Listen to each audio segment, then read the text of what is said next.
থেকে, উম্মুল কুরা ইউনিভার্সিটি থেকে, জামিয়াতুল ইমাম থেকে, দুনিয়ার বড় বড় আলেমদের কাছ থেকে সনদ নিয়ে এসে বাংলাদেশে পৌঁছেছে, যেটা আর কারোরই নেই, যেটা আর কারোরই নেই। মুফাসসির নাম ধরে আল খেল্লা পড়িয়ে নানান ধরনের উপাধি দিয়ে আপনি ভক্কর চক্কর যতই করেন ওরা টিকবে না। খুব স্বল্প সময়ের ব্যবধানে সব উধাও হয়ে যাবে, ওটা টিকে না। আমার সাবাদ ফাইয়াদ হবো যে সম্মানিত উপস্থিতি, ঠিক মতো আজকে আমি চেঁচামেচি বেশি করতে পারবো না। ধীর স্থির ভাবে কতগুলো কথা আপনাদের কানে দিয়ে যাব। কানে কানে কাজ করতে হয়। মাঠের ওয়াজতে কখনো আন্দোলন সাকসেসফুল হয় না। ওটা হলো একটা একটা অন্তর্বর্তীকালীন সাময়িক কাজ করতে হবে কানে কানে। নীরবে বার্তা আসবে, নীরবে বাস্তবায়িত হবে। ওই পথে যতক্ষণ পর্যন্ত না আসবেন ততক্ষণ পর্যন্ত কোন আন্দোলন বাস্তবায়িত করতে পারবেন না। 1 নম্বর পয়েন্ট বলে দিলাম, মদিনা ইউনিভার্সিটি থেকে যে ভাইরা পাশ করে এসেছেন তাদের কাছে স্বনির্বন্ধ অনুরোধ করব, আল্লাহ আপনাদেরকে এলেম দিয়েছেন, আল্লাহ আপনাদেরকে শিক্ষা দিয়েছেন, আল্লাহ আপনাদেরকে বড় বড় ওস্তাদের মাধ্যমে এলেম শিক্ষা যে তৌফিক দিয়েছেন, একটু কাছাকাছি আসতে হবে, একটু কাছাকাছি আসতে হবে। আল্লাহ যে দেশের উপর রহম করেন, যে দেশকে আল্লাহ ইসলামিক রাষ্ট্রে পরিণত করবেন ইনশাআল্লাহ, সেই দেশে আল্লাহকে আলেম পাঠান, আল্লাহকে আলেম পাঠান। আলেম মানে সবাই বক্তৃতা করবে এমন কথা নয়। সবাই ডক্টর মুজাফরের কাছে কাহিনী শুনেছি, আল্লামা আলবানীকে পাকিস্তান থেকে দাওয়াত করা হয়েছিল কনফারেন্সে। উনি দাওয়াত প্রথমত কবুল করলেন, পরে বললেন যে পাকিস্তানে যাইতে কতক্ষণ লাগবে, এত ঘন্টা, থাকতে হবে কতক্ষণ, এত ঘন্টা, ফিরতে লাগবে কতক্ষণ, এত ঘন্টা, তাহলে আমি সময় নষ্ট করতে পারবো। আলবানির সময় কোথায়? কাজে বড় বড় আলেমরা আমাদের চোখের আলো রয়ে গেছে, সময় মতো তারা কাজে লাগবে। তারা জজ হবেন দেশে, তারা পার্লামেন্টের সদস্য হবেন, মজলিস শুরার সদস্য হবেন, রাষ্ট্র পরিচালনা করবেন। তাদেরকে কিতাব না পড়ে থাকতে হবে। এই সকল অংশ আলোচনা মুফাসসিরদের ওদের সেম মেয়েরা তাৎলিকা পড়ে থাকবে। ওগুলার কাম নাকি? ওগুলার কাজ নয়। আপনারা আলেমদেরকে সম্মান দিতে চেষ্টা করুন, ইনশাআল্লাহ আল্লাহ এ দেশের আহলে হাদিস এবং সালাফিদের মহা বিজয় লুকায়িত রেখেছেন। কাজে এই দেশে এত বড় বড় আলেম নতুন করে পাশ করে এসে দেশটাকে ভরে দিয়েছে, শুধু সময়ের ব্যবধান। সময় তো বসে 2 নম্বর পয়েন্ট, আপনার দিন কাজ থেকে শিখবেন।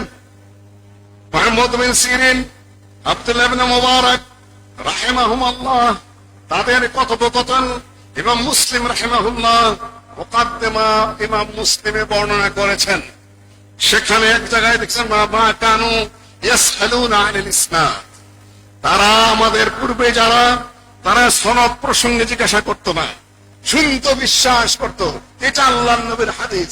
ফালাম্মা ওয়াকাতিল ফিতনা, যখন ফিতনা উপস্থিত হলো তখন আমরা বলা শুরু করলাম সাম্মু লানা রিজালাকুম, কার কাছ থেকে এলেম অর্জন করেছ তাদের নামগুলো আগে বলো, তারপর তোমার কথা শুনবো, না হলে তোমার কথা শুনবো। আর আপনার তাফসীর শুনেন, তাই না? ওই টাকা মুফাসসির তার ওস্তাদের নাম কি? কার কাছে তুই পড়েছিস তাফসীর? কয় কিতাব তুই পড়েছিস? প্রশ্ন তাবিঈগুলো প্রশ্ন করেছে, সাম্মু লানা রিজালাকুম, কার কাছে পড়েছ নাম বলো। আমল তামল ভংসন করলে হবে নাকি?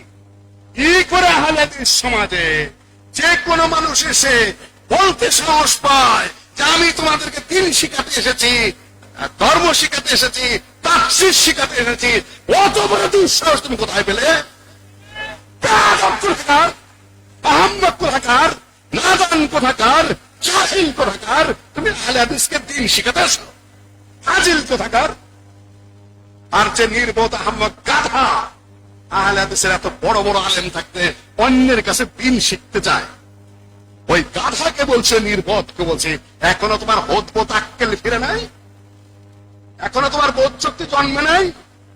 তোমার মাহফিলে মানুষ জড়ো করতে হবে না, ধৈর্য নিয়ে ওয়াজ মাহফিল করো, লোক জমাইতে হবে না। প্র্যাকটিক্যালি কারবার করতে হবে না, ফাউল টক করাতে হবে না, কোন দরকার নেই। এটা দিন, এটা শরীয়ত, এটা কোরআন হাদিসের বিষয়। এটা তুমি কাদের নিয়ে রঞ্চক করো? এখানে কিসের ভাঙন? একার পরিষ্কার করে বলে দিয়ে গেলাম, সামনে রাজনীতি আসতেছে, তাই না? ইলেকশন। সোজা কথা, কেউ যেন দিনের কথা বলতে না আসে এখানে। আমরা দিন জানি, ওই দলে যেরকম নির্বাচন করবে, ওই দলে সেরকম নির্বাচন করবে, ওনারাও করবে, তিনারাও করবে, তোমরা করো, সবাই করো। কিন্তু আহলে হাদিসের কাছে যদি কেউ দিনের কথা বলতে আসে, তা আমি দিন দিন দিন, আরে বেটা তুমি আমাকে কি দিন শেখাবা? সোজা কথা, বাচ্চাও ভালো মানুষ বলতে কথা সারা গেল। দিনের কথা কার কাছ থেকে বলতে আসছে? আমার বন্ধু ছিলেন বড় ভাই সালাউদ্দিন, উনি বললেন যে দিনের কথা বলতে আইছিল আমার কাছে। আমি বললাম, আবে হালায়, আমরা হলাম আহলে হাদিস, আমরা হলাম সালাফি, বংশালে নাজিরাবাদে থাকি। আবে হালায়, তোমরা আমার কি দিন শেখাবা? ওই হালায় চাকরি করতে যা, হিন্দু করে দিন শেখা, আমার কি দিন শিখাবে তুই বেটা? এটা গাড়ি দিচ্ছি না, আমি শুধু সতর্ক করছি। দিনের কাজ অন্য জায়গায় করো, সালাফিদের এখানে দিনের কোন কাজ তোমার নাই। এখানে শত শত আলেম বসে আছে, তোমার মতো 14 জনকে পড়াইতে পারে একসাথে, হাফেজে হাদিস, হাফেজে তাফসীর, হাফেজে কোরআন, হাফেজে ফিকহ। তুমি কি শিখাতে পারবে? চা শিখো, তাহলে ভুল শিখাবা। ওই মুফাসসির যে বলে বগুড়ায় যায় জিয়াউর রহমানের এলাকায়, জিয়াউর রহমান সাহেব তার ছেলের নাম কি সুন্দর নাম রেখেছেন, তারেক রহমান। আমাদের আহলে সমাজের লোক, অর্থাৎ রহমানের পথ। তারেক রহমান মানে রহমানের পথ। জিয়াউর রহমান ওই জন্য নাম রেখেছেন। ওয়াসসামাই ওয়াত তারিক ওয়ামা আদরাকা মাত তারিক আন-নাজমুস সাকিব। আল্লাহ নিজেই তারেকের তাফসীর করে দিয়েছেন কোরআনের মধ্যে। ওয়াসসামাই ওয়াত তারিক, আসমানের কসম, তারেকের কসম। ওয়ামা আদরাকা মাত তারিক, তুমি কি জানো হে নবী তারেক কি? আন-নাজমুস সাকিব, উজ্জ্বল নক্ষত্র। আল্লাহ তাফসীর করে দিয়েছে নিজেই, সেখানে ওগুলো রহমানের পথ। এই মুফাসসির ধরা খাইতেছে পথে পথে পথে পথে, খালি মিথ্যা কথা, খালি মিথ্যা কথা, খালি মিশা কথা, সেও নাকি এমপি প্রার্থী। এই ফটওয়ান্তি মিথ্যুক বলে অধপতন কোথায়? শ্রদ্ধা যদি আপনার চান, সম্মান চাইলে আপনার সংশোধন হয়ে আসতে হবে, এগুলো বাদ দিয়ে আসতে হবে। আহলে হাদিসের দিন শিখতে হবে, বিনয়ের সাথে বসে আকীদা শিখতে হবে, ভদ্রতার সাথে বসলে ইবাদত শিখতে হবে, অত্যন্ত নম্রতার সাথে বসে কোরআন হাদিস শিখতে হবে, আর হাজের উপর আসতে হবে। আসমানে আর শ্রদ্ধা করব, সম্মান করব। পরিষ্কার কথা বলে দিচ্ছি, ঠ্যাং ঠ্যাং ঠ্যাং ঠ্যাং করতে পারবেন না। এটা দিন, এটা শরীয়ত। সম্মানিত উপস্থিতি, কোরআনে কারীমের একটা আয়াত আপনাদের সামনে তেলাওয়াত করেছি। ওয়ালতাকুম মিনকুম উম্মাতুন ইয়াদউনা ইলাল খায়র ওয়া ইয়া'মুরুনা বিল মা'রুফ ওয়া ইয়ানহাউনা আনিল মুনকার। তোমাদের মধ্যে এমন একটি উম্মত হবে যারা ডাকবে ভালোর পথে, ওয়া ইয়া'মুরুনা বিল মা'রুফ, এবং তারা সৎ কাজের আদেশ দিবে, ওয়া ইয়ানহাউনা আনিল মুনকার, এবং অসৎ কাজ থেকে নিষেধ করবে। উলাইকা হুমুল মুফলিহুন, এবং তারাই হলো কৃতকার্য। কোরআনে কারীমে উম্মত বহু ভাষায় বহু অর্থে এসেছে। কয় অর্থে এসেছে? কোরআনে কারীমে উম্মত কয় অর্থে এসেছে? আজকে আমি লম্বা আলোচনা করব না, আমি মুফাসসিরও না, আমি শুধু দৃষ্টি আকর্ষণ করে যাচ্ছি কয়েকটা উম্মত নিয়ে। এই সকল আয়াত আমাদের মুফাসসির সাহেবরা বহুভূত আওরা। আমি শুনি দূর থেকে, কিছু বলি না। যে মানুষ জাহিল হয়, নির্বোধ হয়, গর্ধব হয়, এটা হয় নাকি? তোমরা কি লেভেল চুজ করে দিতে চাচ্ছ? পড়াশোনা করো আগে, আলেমদের দরবারে বসো, শিখার চেষ্টা করো, তারপরে কথা বলো। বলো এখানে ওয়ালতাকুম মিনকুম উম্মাহ অর্থ, ওয়া কাযালিকা জাআলনাকুম উম্মাতান ওয়াসাতা অর্থ কি? রব্বানা ওয়াজআলনা মুসলিমাইন লাকা ওয়া মিন যুররিয়াতিনা উম্মাতান মুসলিমা। এখানে উম্মাহ অর্থ কি? উম্মাহকে দুই চার অর্থ এসেছে। আরে ভাই, পাখিরা এবং জীবজন্তুরা উম্মাহ, وما من دابة في الأرض ولا طائر يطير بجناحيه إلا أمثالكم। ঊর্ধ্বাকাশে শূন্যে যত কিছু উড়ে বেড়ায় আর যত জীবজন্তু এই পানিতে আছে, মাটিতে পানিতে, সবই উম্মত তোমাদের মতো। এরা কোন উম্মত? পাখিরা কোন উম্মত? পশুরা কোন উম্মত? মাছেরা কোন উম্মত? কোন ধরনের উম্মত? মুফাসসির সাহেব আর বেশি দূর আগাচ্ছে না। আর আহলে হাদিসরা যায় দিন শিখতে, বাদ দেন। আহলে হাদিসের কারোর সাথে দিন শিখতে হবে না। অনেকে কয়, আমার ঘর থেকেই বলে তোমাদের কোনো প্রশিক্ষণ নাই, তোমরা এই করো না সেই করো না। আমি বলি, একটা আহলে হাদিসের সন্তান পেটের ঠিক আছে প্রশিক্ষণ নিয়ে বাইর হয়, তোমরা 14 বছর প্রশিক্ষণ বই পড়ে দেখতে পারবা? এইখানে যদি একজন সূরা মুফাসসির তাফসীর করা শুরু করে কথিত, ওই বাচ্চা পোলা বলবে এই মূর্খ হুজুর রে, কাটা হুজুর রে, এই বেদাতি বলবে আল্লাহ করা এখানে। আর তুমি আমার দিন শেখাবা, প্রশিক্ষণ শেখাবা? কিসের প্রশিক্ষণ? ওই শিয়া, ওই খারেজির ভাব। আমি আর বেশি বাড়াচ্ছি না, এর স্থির ভাবে আমার বলার সময় হয়ে গেছে। কেন কেউ বলছেন না, খেয়াল করে দিচ্ছেন না? সম্মানিত উপস্থিতি, সব করেন, নির্বাচন করেন, ইলেকশন করেন, রাজনীতি করেন, আমার কোনো আপত্তি নেই, জানলে তাই করেন। কিন্তু দিন ধর্ম আহলে হাদিসকে কখনোই শেখাতে আসবেন না। এখানে আমাদের শত শত মাদানী আলেম, শত শত ডক্টর, শত শত কওমি মাদ্রাসার পাস, এরা ঘোড়ার ঘাস কাটেন, এতে কাজ আছে, এরা শেখাচ্ছে রাত দিন। আপনার ভাগ্যতা আমার হতে হবে এমন তো কোনো কথা নেই। আমাদের সিস্টেম আছে, আমাদের পদ্ধতি আছে, আমাদের লাইন আছে, আমাদের মুহাদ্দিসিনদের নিজস্ব লাইন আছে। ইমাম মালিক বলেছেন, এই মদিনায় 70 জন এমন মানুষ আছে যাদের ইলমের ব্যাপারে আমাদের কোনো সন্দেহ নাই, যাদের আমানতের ব্যাপারে আমাদের কোনো সন্দেহ নাই, যাদের জ্ঞানের ব্যাপারে কোনো সন্দেহ নাই, কিন্তু আমরা তাদেরকে মুহাদ্দিস মনে করি না, তাদেরকে আমরা হাদিস রিওয়ায়াত করি না। একটু ইশারা দিয়ে যাই, ইমাম আবু হানিফা রাহিমাহুল্লাহ এত বড় মাপের মানুষ, যারা ইমাম আবু হানিফার নাম নিয়ে গালিগালাজ করে, আহলে হাদিসের নাম ধরে কই কেসরা শেষরা গুলোকে বলি, মুখ সাবধান করবে না, থাপড়া আকারে সুরা করে ফেলবো, তুমি যাতে আমার বংশের ছেলে, আহলে হাদিসের ঘরের ছেলে, তোমাকে আমি থাপড়া সোজা করবো। তার নামে তুমি কি বলো? যাকে আল্লামা আব্দুল্লাহ আল কাফি আল কুরাইশি সম্মান দিয়ে কথা বলেছেন ফেরকাবন্দের মধ্যে, আর তুমি কেসরা শেষরা কোথাকার, তুমি এত বড় বেয়াদবি করার সুযোগ পাও। কিন্তু তিনি মুহাদ্দিস, হাদিসের কিতাব বলেন হাদাসানা আবু হানিফা, হাদাসানা আবু হানিফা পাবেন না, আপনি পাবেন না।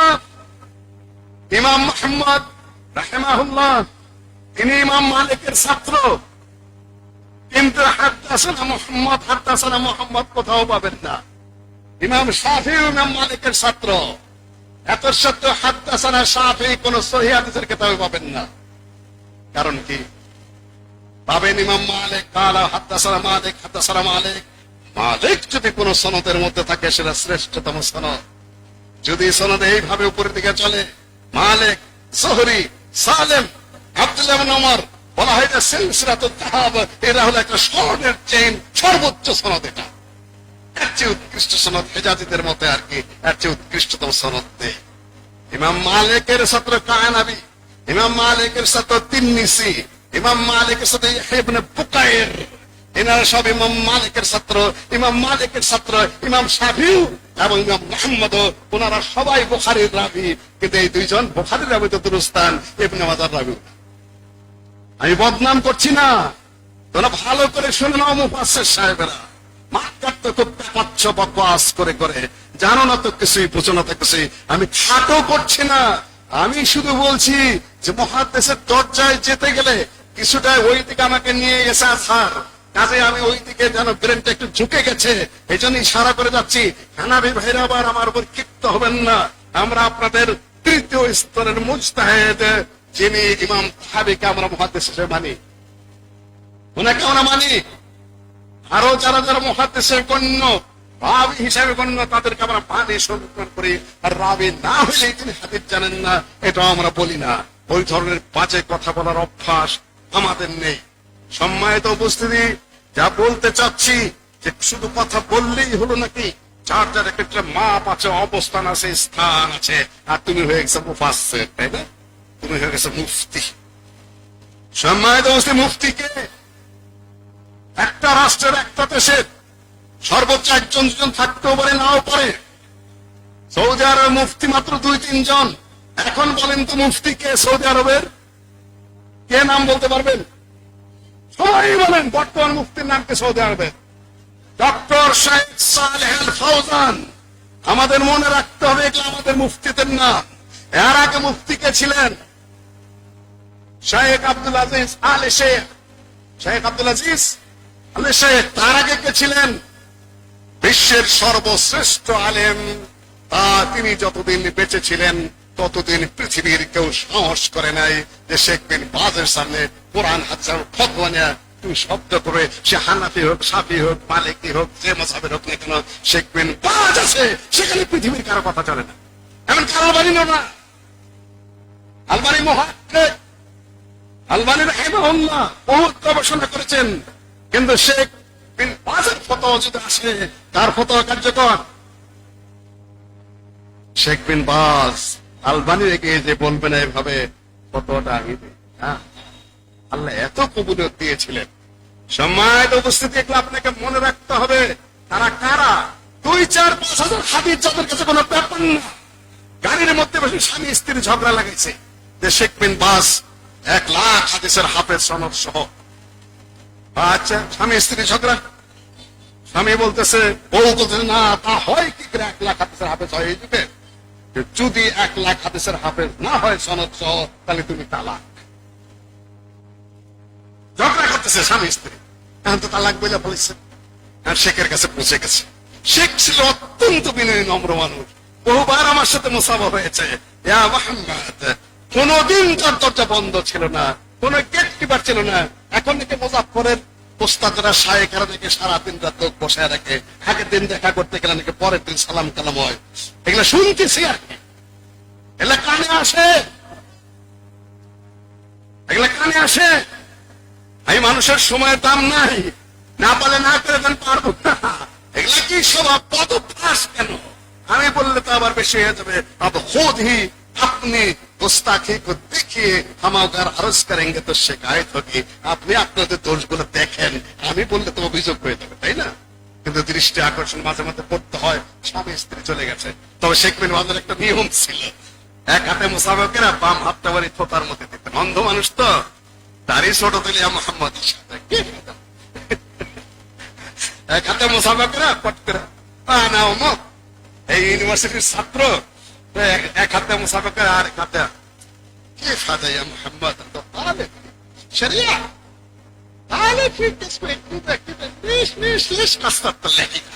খুব নম্র ভাবে বলতেন। চলে গেছে শেখ বিন বাজের দরজা খোলা। দুইজনে যা বলছে যে এখন তো বউ তালাক হয়ে যায়, আসলে কি আপনি 1 লাখ হাদিস রাখবেন? আচ্ছা, হ্যাঁ, সবারই ছাত্র হলেই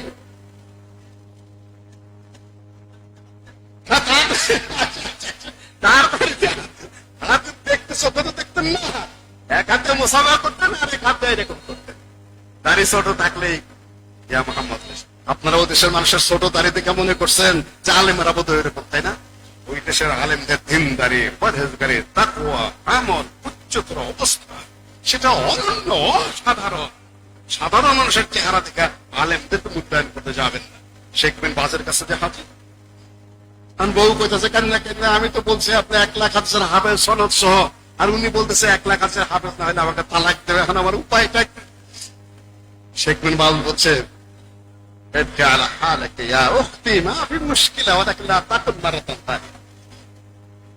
তুমি তালাক হও নাই, কিন্তু এই জাতীয় কথা বলে বেড়িও না মানুষের কাছে। তার মানে কি? সনদ 100 লাখ হাদিসের হাফেজ শেখ বিন বাজ নিচে, আর তুমি মুফাসসির মুফতি সাহেব। সম্মানিত, এখন অ্যাপ্রোপ্রিয়েট মুফতি এসেছে।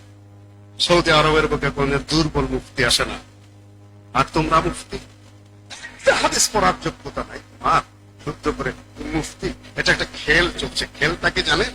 আলেমদেরকে অপমান করা, আলেমদেরকে অসম্মান করা, আলেমদেরকে নিচু করা, যাকে তাকে মুফতি মুফাসসির নাম দিয়া ফালতু লোকগুলাকে সমাজে সুপ্রতিষ্ঠিত করা, যাতে বড় বড় আলেমদের আর কোনো ইজ্জত দেশে না থাকে। সোজা কথা। খেল তামাশা বন্ধ করো ভাই। খেল তামাশাতে ময়দানে টিকা থাকা যায় না। আল্লাহ রহম করবেন না, আল্লাহ রহমত উঠে যাবে। পথে আসতে হবে, মানহাজে আসতে হবে, সিস্টেমে আসতে হবে। ওয়ালতাকুম মিনকুম উম্মাহ, তোমাদের মধ্যে তো একটা উম্মত হবে। এখানে উম্মত মানে কি? উম্মত মানে হল জামাআহ। তুমি তাফসীরের কিতাবগুলো ভালো করে পড়ে নাও। তাফসীর যদি তুমি পড়তে যাও, প্রথমে ইবনে আব্বাস রাদিয়াল্লাহু তাআলা খুঁজতে হবে, তারপরে খুঁজতে হবে তার শাগরিদ মুজাহিদকে খুঁজতে হবে, ইবনে আব্বাসের শাগরিদ খুঁজতে হবে, তোমার আরো অন্যান্য শাগরিদ যারা আছে তাদের খুঁজতে হবে, আবু আলিয়াকে খুঁজতে হবে, কাতাদাকে খুঁজতে হবে, মক্কার ইবনে আব্বাস রাদিয়াল্লাহু তাআলা তাফসীরের মাদ্রাসা, তাদের কথা আগে বলতে হবে। তুমি আগেই চলে যাচ্ছ দুনিয়ার এদিকে ডালপালায়, যা মনে চায় তুমি পেতেছো। এত দফার তফসির, এই লাইনের তফসির, সংখ্যা জ্ঞানের তফসির, ওই সকল ফাউল টকের নাম তফসির নাকি? শিখছে কোথায় এগুলা? তুমি মনস্তাদ করা, গুরু করা, তুমি কি ফতোয়া দাও? দাড়ি শাসা, দাড়ি শাসাটা টুপি, আমার মতে সমস্যা নাই। আরে তোমার আমার মত কি? কথাকার তোমার আমার মত কিসের? তুমি কে? কোরআনের জ্ঞান নেই, হাদিসের জ্ঞান নেই, তাফসীরের জ্ঞান নেই, আমার মতে। আরে তো কেরা রে, তোর মত কি? কোরআন যেটাকে তোর বাপের ঘরের কথা নাকি? কথা কার? আমার দাদা নাকি বলতেন, আমি কি আমার ঘরের কথা কই না, বাপের কথা কই না, দাদার কথা কই রে? এটা কোরআন হাদিসের। এইভাবে একটা সমাজকে ডুবানের দিকে চলে যাচ্ছে। আমার এক সহকারী অ্যাসোসিয়েট প্রফেসর, ডক্টরেট ডিগ্রি, রাত্রের অন্ধকারে দেখছে ঢিলা কুলুপ না হাঁটতেছে আর হাঁটতেছে, আইতেছে আর যাইতেছে, জোয়ান মানুষ। জিজ্ঞাসা করালাম একজনের দিয়া যে এই কাজ উনি কেন করে? উত্তর হইল যে সারাদিন ক্লাসে থাকি, দিনের বেলায় তো পেশাব করে এই মানুষের সামনে ঢিলা কুলুপ নিতে পারি না, রাত্রে ওটা কাজা করে। দিনের বেলা 3 বার পেশাব করছে, 3 10 30 মিনিট, রাত্রে 30 মিনিট হাইটা ওটা কাজা করে। এলেম কি দিয়েছে, শিক্ষা কি দিয়েছে? ওই হাদিসের মধ্যে যখন ফিতনা উপস্থিত হলো, ফিতনা কি কি? খারেজি ফিতনা, শিয়া ফিতনা, কাররামিয়া ফিতনা, মুতাজিলার ফিতনা তো একটু পরে এসেছে, ইত্যাদি ইত্যাদি ফিতনা যখন উপস্থিত হলো, তখন আমরা প্রশ্ন করা শুরু করলাম, তোমাদের ওস্তাদ কারা, কাদের কাছ থেকে পড়ছো, কার কাছে? এখন বড় ফিতনা উপস্থিত হয়েছে, মারাত্মক ফিতনা। আহলাদিস যারা এসেছেন, সালাফি যারা এসেছেন, বা সালাফি ঘরানা যারা এসেছেন, 2-4টা দৃষ্টি আকর্ষণ করে যাব। মাশাআল্লাহ, সব তো ঘুমানোর জন্য এসেছেন, ঘুমিয়ে গেছেন। আর কি জায়গায় এবার লাভ কি? পৃথিবীর বুকে সবচেয়ে বড় এখন উর্দু কবিতা যিনি বেশি জানেন, অধিকাংশ আন্তর্জাতিক এবং জাতীয় উর্দু কবিতার যিনি সঞ্চালন করেন, পরিচালনা করেন, তিনি হলেন ডক্টর আনোয়ার জালাল। উনি একটা কবিতা পাঠ করলেন যে কভি चिराग कभी तीरगी से हार गए, कभी चिराग कभी तीरगी से हार गए, नादान पेशो लोग हर किसी से हार गए। अजीब खेल का मैदान है दुनिया भी, जिससे जीत चुके से उसी से हार गए। কখনো ওই যে পোকাগুলো উঠতেছে না, পোকা পুইরা মরবে না বাতি নিভে যাবে? কোনটা কোনটা হবে? তো যুগটা এমন এসে গেছে যে পোকার পাখাতে এখন বাতি নিভে যাচ্ছে, আর নাদান বেউকুফ লোক সবার কাছে হেরে যায়। আমরা নাদান বেউকুফ হয়ে গেছি, তাতে সবার কাছে হারার পথে আছে নাকি না জিতার পথে? তা জবাবও দিতে পারে না ওস্তাদ, তোমার লোকজন এখন পর্যন্ত জবাব শিখে নেই। আরো আরো আরো চাঙ্গা হন। সম্মানিত উপস্থিতি, ওয়ালতাকুম মিনকুম উম্মাতুন ইয়াদউনা ইলাল খায়র, তোমাদের মধ্য থেকে এমন একটা জামাত হবে, উম্মত, এখানে জামাত। আর ওইখানে পশু পাখির কথা যখন বলা হয়েছে, সেখানে স্পিসিস, সেখানে একটা প্রজাতি হিসাবে তর্জমা করতে হবে ওটার। ওমামুন আমসালুকুম, আমসালুনের ব্যাখ্যায় আমি আর এখন যাচ্ছি না।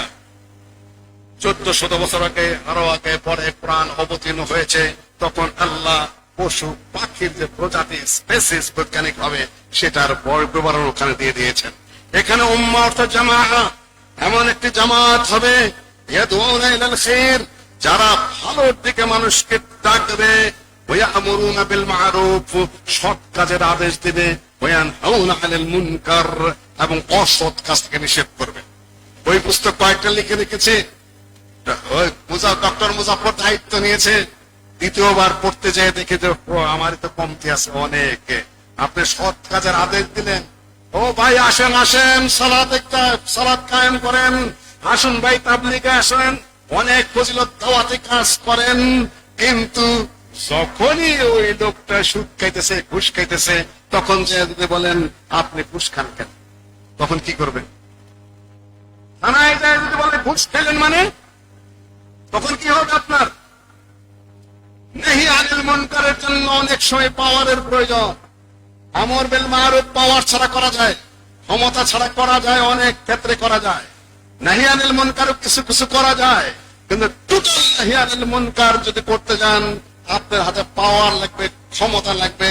সৌদি আরবে যখন সাল্লু সাল্লু করে যারা সৌদি আরবে ঘুরে এসেছেন তারা দেখেছেন একজন আলিম থাকেন, আলেমের গাড়ির মধ্যে আবার কয়েকজন পুলিশ থাকে, তখন সাল্লু সাল্লু বলে যারা সালাত আদায় না করে তাকে ধাওয়া দেয়, কাকে দুটো বাড়ি মারে, কাউকে গাড়িতে তুলে অ্যারেস্ট করে। আপনি পারবেন? আপনি পারবেন? আমি পারবো কেন? আমার হাতে সরকারি পাওয়ারটা নাই।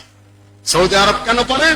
সৌদি আরবের পাওয়ারটা ইসলামের হাতে, সৌদি আরবের পাওয়ারটা আলেমদের হাতে। এখনো পর্যন্ত যারা বলে থাকে সৌদি আরব নষ্ট হয়ে গেছে, সৌদি আরবে হয়ে গেছে, দুই তিনটা যে নাটকের ছবি, দুই তিনটা গানের ছবি, দুই তিনটা একেবারে গাড়ির ছবি, এই তিন চারটা ছবি একত্রিত করে ওই কয়টাই সারতেছে।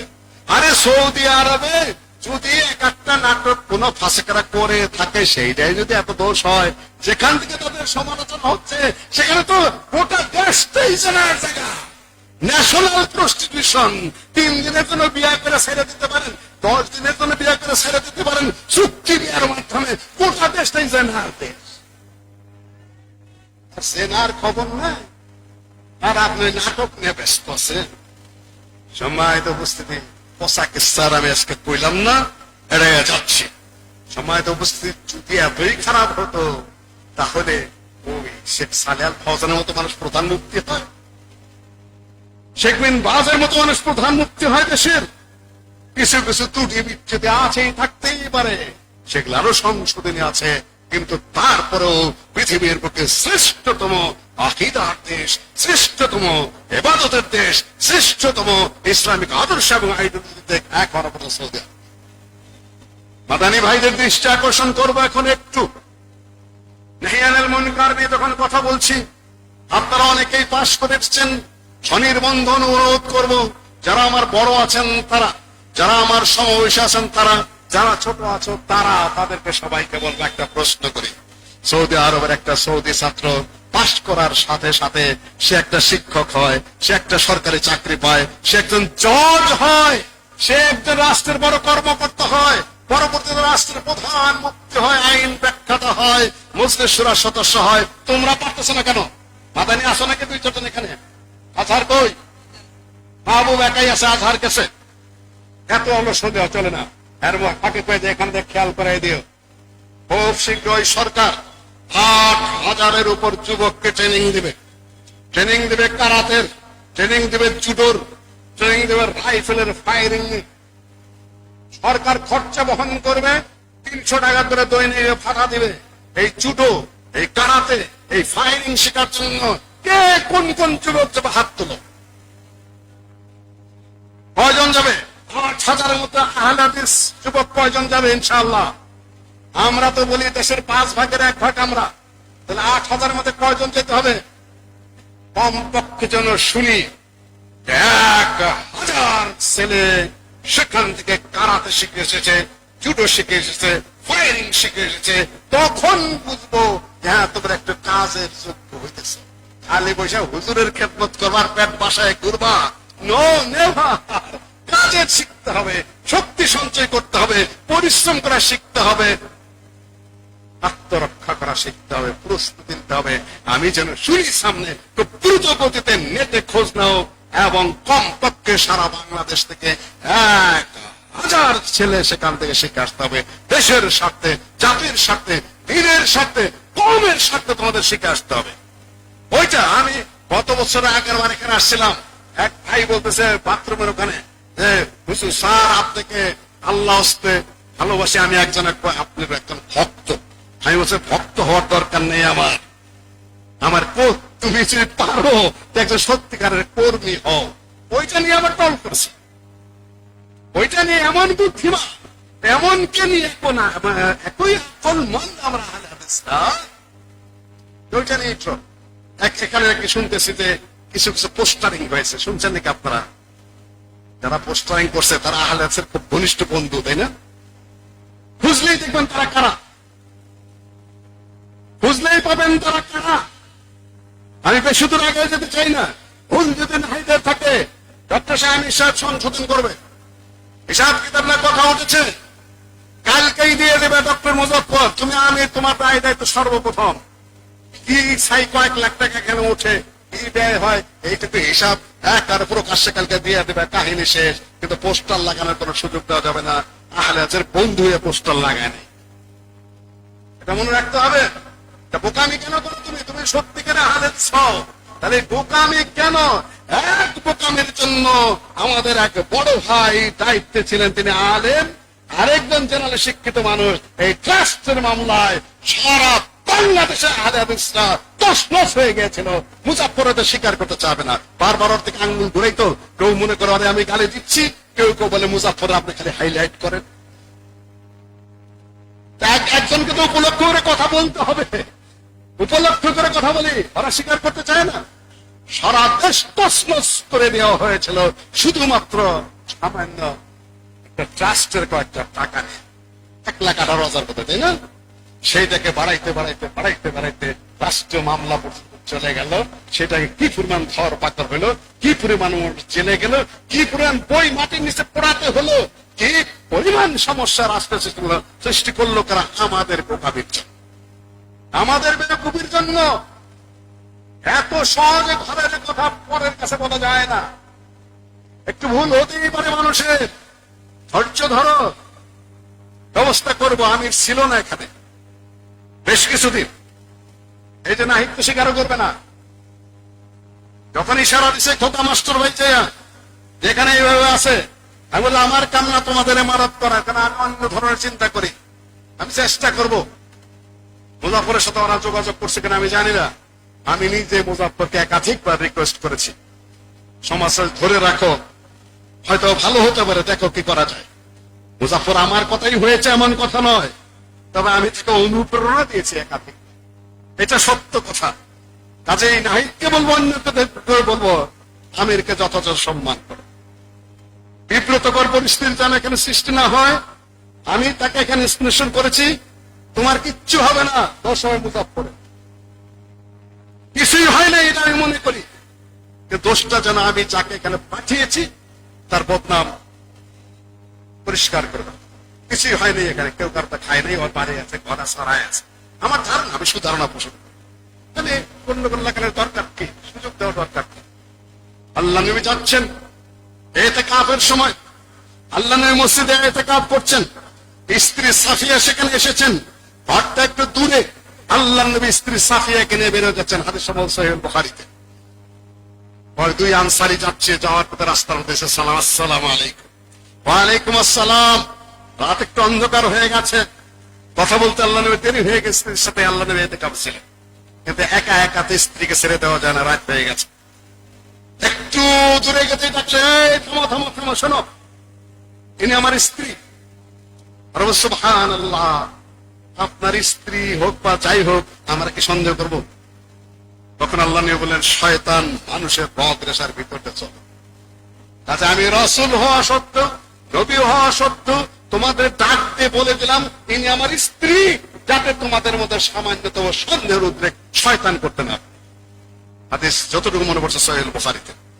সম্মানিত উপস্থিতি, দেশ একটা ভয়ঙ্কর অবস্থার দিকে যাচ্ছে। আহলে হাদিসদের সামনে এখন পথ দুইটা, যে দুই অবস্থার মধ্যে পড়েছে, ত্রিশঙ্ক অবস্থা, হয় তাদেরকে দাসত্ব স্বীকার করে নিতে হবে, না হলে নির্যাতন আবার মাথা পেতে নিতে হবে। কয়টা শব্দ উল্লেখ করলাম? কি কি?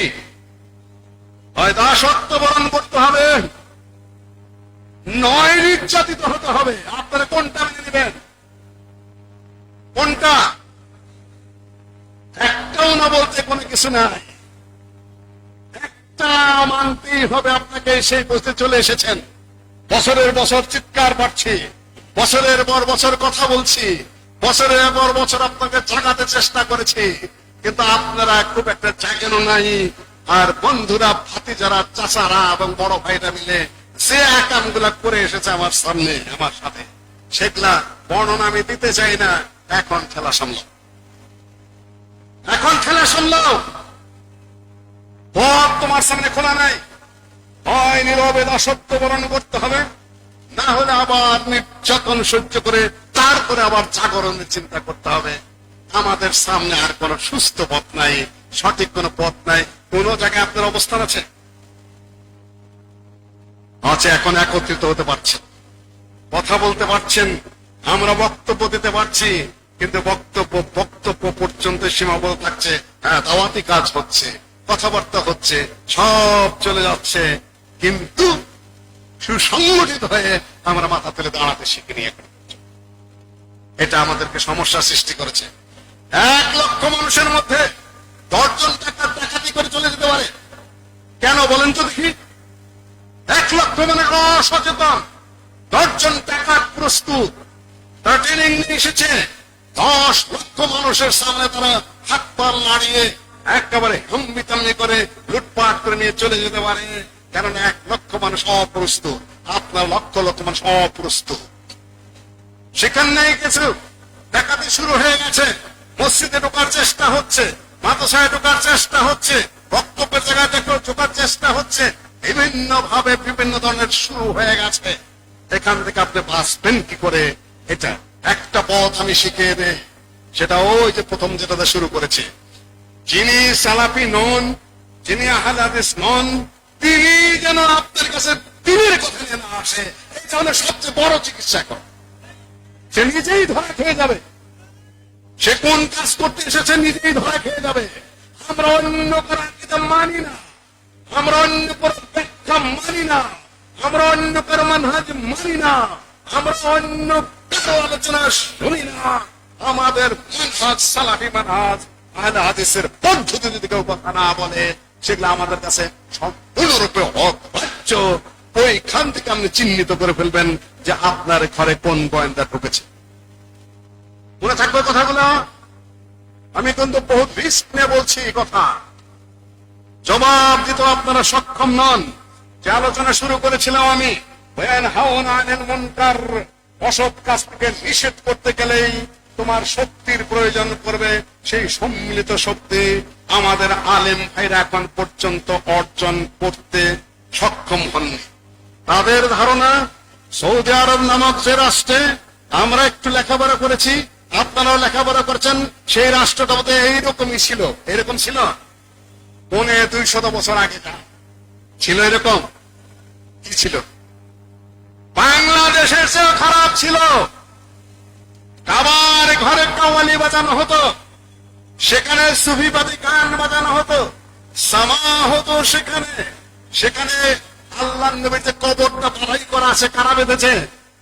সৌদিরা, সৌদি সরকার। কে? শিয়াও না, তুর্কি শাসক যারা খুব কঠিন মতো আসছে, তারাই বানিয়েছিল। সেই সময় মাদানী ভাইরা একটু ধীর স্থির ভাবে আমার কাছে শোনো কথা। এর চেয়ে খারাপ অবস্থা ছিল, লুটপাট হতো পথে, হাজিদের মালামাল লুটপাট করা হতো, যেখানে সেখানে শিরক হতো, কবর পূজা হলো, কবিলার নেতারা একটা করে গ্রুপ করে করে জাহিলিয়াতের যুগের মতো তারা অতিরিক্ত আদায় করে করে রাষ্ট্র চালাতো। ইসলাম বলতে সেখানে কিছুই ছিল না। এমতো পরিস্থিতি ইমাম মুহাম্মদ বিন আব্দুল ওয়াহাব নামে একজন মানুষ সেখানে আল্লাহ পাঠালেন। তার দিনদারি, তার পরহেজগারি, তার আমলদারি, তার এলেমদারি, সকল দিক তার আধ্যাত্মিক যে উঁচু শক্তি, আমি এইটাকে মুজাফফরের সাথে যখন কথা হয় তখন বলি সবচেয়ে তার ছিল আধ্যাত্মিক উচ্চ শক্তি, যেটা আল্লাহর সাথে যে তার গভীর সম্পর্ক, সেইটার মূল্যায়ন করার ক্ষমতা আমাদের নাই। সেই কারণে একটা রাষ্ট্র ইসলামিক রাষ্ট্র হয়েছে, সারা পৃথিবীর আর কোথাও ইসলামিক রাষ্ট্র হয়নি, একটাই হয়েছে, সেটা এই মহামনিষ্ঠের কারণ। জন্মগ্রহণ করেছেন ওয়াইনিয়া। ওয়াইনিয়ার শাসককে তিনি বললেন, শোনো, ইসলামিক রাষ্ট্র কায়েম করো, ইসলামিক বিধিবিধান কায়েম করো, ইসলামিক শাসন চালাও। প্রথমত মেনে নিল। তার সেনাপতি সুলাইমান বলল যে আপনি যদি এই হুজুরের কথা মানেন, আমি বিদ্রোহ করব, আমি আপনার কথা মানবো না, আমি আপনাকে শেষ করব। কি করা? সেই মুআম্মার, উনি মোহাম্মদ বিন আব্দুল ওয়াহাব রাহিমাহুল্লাহকে বললেন, আপনি আমার এই এলাকায় থাকতে পারবেন না, ওয়াইনিয়া থেকে আপনি এখানে চলে যান। সোজা একটা ঘোড়ায় কিংবা গাধায় চড়ে রওনা করে দিলেন রাস্তায়। পিছনে আটাটাই লাগিয়ে দিয়েছে গুপ্ত হত্যাকারী, যে পথে যে এই লোকটা খুন করবা। রাস্তায় যেতে যেতে যেতে যেতে আটাতারি দেখে যে দিনদার মানুষ, পরহেজগার মানুষ, আমলদার মানুষ, এই মানুষকে হত্যা করবো কিভাবে? কাছে যেয়ে বলতেছে যে আমাকে তো এই কাজে পাঠিয়েছিল, আমি আপনার গায়ে হাত তুলতে পারলাম না। এমন ঘটনা আল্লাহ নবীর সাথে ঘটেছিল। কোথায় বলতে পারবেন? আল্লাহ নবী হিজরত করতে যাচ্ছেন, পিছনে পিছনে সুরাকা চলছে, মুশরিকরা ঘোষণা করে দিয়েছে যে বিশাল পুরস্কার। সুরাকা যখন আল্লাহ নবী পর্যন্ত পৌঁছেছে, কাছাকাছি গেছে, তখন ঘোড়ার পা দেবে গেছে, একবার না দুইবার না তিনবার দেবে গেছে। তারপরে বুঝতে পেরেছ, ও এ তো সত্যিকার দক্ষিণ নবী হবেন, রাসূল হবেন। তখন বলতেছে, আপনাকে নিরাপত্তা দিলাম, কিচ্ছু করবো না আপনাকে, আমি বুঝতে পেরেছি আপনি আল্লাহর রাসূল, আমার কাছে কিছু খাওয়া দাওয়া আছে, কিছু টাকা পয়সা আছে, আপনি নিবেন কিনা? তখন আমার খাওয়া দাওয়া টাকা পয়সা কিছুই প্রয়োজন নাই, তুমি চলে যাও। মহামনীষীদেরকে আল্লাহ এভাবে রক্ষা করেন। তিনি চলে গেলেন কোথায়? বাইরেতে দেরাইয়ায় চলে গেলেন। দেরাইয়ার তখন এলাকা শাসন করে কে? নাম বলা মাদানী ভাইরা, কে শাসন করে? মুহাম্মদ বিন সৌদ। দুই মুহাম্মদ, উনি মুহাম্মদ বিন আব্দুল ওয়াহাব, ইনি মুহাম্মদ বিন সৌদ। ইনি সেখানে তার এক সাগরিদ ছিল সোয়াইলেম। সোয়াইলেমের বাসায় গিয়ে উঠলেন ইমাম মুহাম্মদ বিন আব্দুল ওয়াহাব। সেইখানে ওঠার পরে মুহাম্মদ বিন সৌদ খবর পেয়েছেন ওই এলাকার শাসক যিনি, যে শেখ এখানে এসেছে। ওনার বউর নাম হলো মৌদি বিনতে ইতবা। মৌদি বললেন তার স্বামীকে, আপনি কিন্তু এত বড় শেখকে টাকা পাঠাবেন না। দেখুন কত বড় মহিষী নারী, কত বড় আদব আখলাক সম্পন্ন নারী, কত বড় উচ্চ মানসিকতার নারী। স্বামী শাসক তাকে বলছে, তিনি কিন্তু অনেক বড় শেখ, কিন্তু ছোটখাটো কিছু না। কোথা থেকে শুনছে তা জানি না, তো আপনি যান, উনি যেন আপনার কাছে না আসে, আদব রক্ষা করবেন। এটা মনে রাখবেন। আমাদের একজন এখান থেকে খেয়াল করে যে ডক্টর সাহেব যখন এই নওয়াব আলী চৌধুরী, ধনবাড়ির নওয়াব আলী চৌধুরী, তিনি আরবি শিখবেন। আরবি শিখবেন কার কাছে? সবচেয়ে বড় আরবিবিদ তখন যিনি ছিলেন, তিনিও আহলে হাদিস, আব্দুল্লাহ নদভী, যার নামে আব্দুল্লাহপুর, গাজীপুরের, তার নামে সেই আব্দুল্লাহ নদভী ছিলেন কলিকাতা আলিয়া মাদ্রাসার আমার জ্যাঠার ওস্তাদ, ঢাকা আলিয়া মাদ্রাসার আমার বাপের ওস্তাদ আব্দুল্লাহ নদভী। সবাই বলে দিয়েছে আব্দুল্লাহ নদভী হলেন এই বঙ্গ দেশে সবচেয়ে বড় আরবি জানে। উনি ঢাকা থেকে আসতেন, বাস লাইন ছিল না, ট্রেনে আসতেন ময়মনসিংহ থেকে আবার বিভিন্ন ভাবে মধুপুর পর্যন্ত যেতেন। নওয়াব আলী চৌধুরী তার সবচেয়ে নিজের ব্যবহারের সবচেয়ে বড় হাতিটা পাঠিয়ে দিলেন মধুপুরে।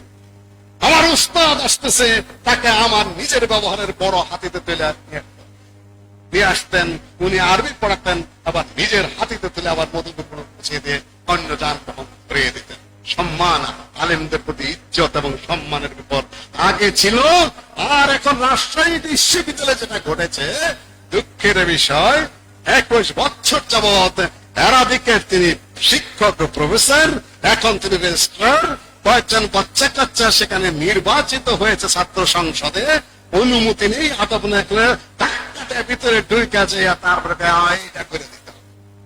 আদব থাকলাম, হায়া শরম, লজ্জা, বিদায় দিয়ে ইসলাম। আমি সমালোচনা করছি না, চোখে পড়ে এগুলা, সমস্যাগুলো দূরীভূত করতে হবে, আদব আখলাক উঁচু করতে হবে, হায়া শরম পালতে হবে। হবে না, অত সোজা নয়। সম্মানিত উপস্থিতি, মোহাম্মদ বিন আব্দুল ওয়াহাব রাহিমাহুল্লাহ সেখানে গেলেন। আলেমদের মর্যাদাই দাও না, আলেমদের দামই দাও না, তোমাদের সবাই হলো ভাড়াইতে কিছু শেখ, আর নাহলে নিজেরা বকওয়াস করে ইসলামী চিন্তাবিদ, খালি ইসলামী চিন্তাবিদ, ইসলামের আলেম না, খালি চিন্তাবিদ। চিন্তাবিদের খেতায় এখন তুমি জানো না কোরআন, তুমি জানো না হাদিস, তুমি জানো না আরবি পড়তে, তুমি ইসলামিক চিন্তাবিদ সচ্চ মানে দেশের চিন্তাবিদ, তোর 14 গোষ্ঠীর খেতায় এখন। সম্মানিত উপস্থিতি, ফালতু কথা ভরে গেছে সারা দেশ। কিসের চিন্তাবিদ তুমি?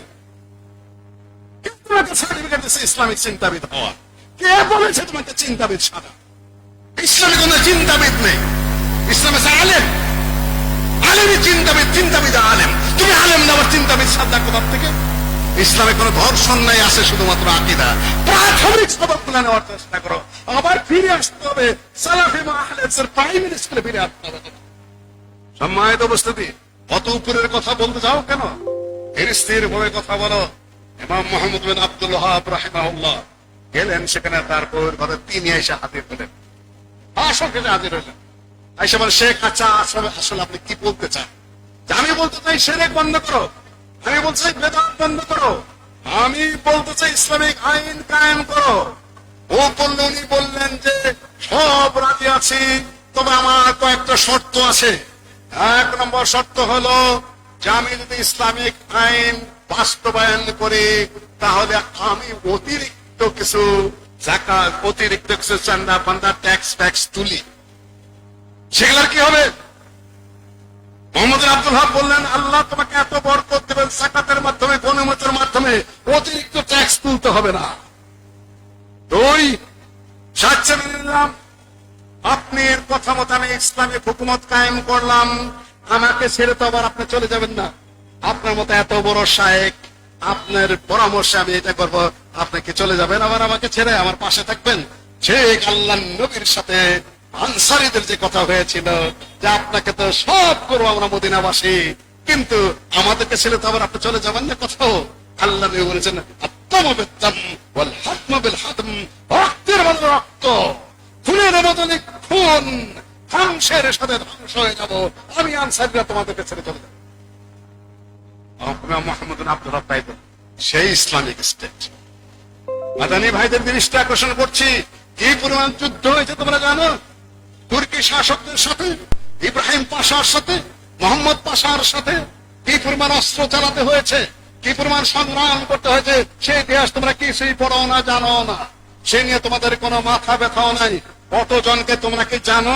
কিতাবুত তাওহীদের সবচেয়ে বড় সরাকি মাহবুব বলো, শেখ সুলাইমান, মোহাম্মদ বিন আব্দুল ওয়াহাবের নাতি, তার লেখা তাইসিরুল আজিজুল হামিদ, যার কিতাবে তাওহীদ যেটা, সেটা তার লেখা। সুলাইমান মোহাম্মদ বিন আব্দুল ওয়াহাবের নাতি, সবচেয়ে বড়, পরে 700 পৃষ্ঠা।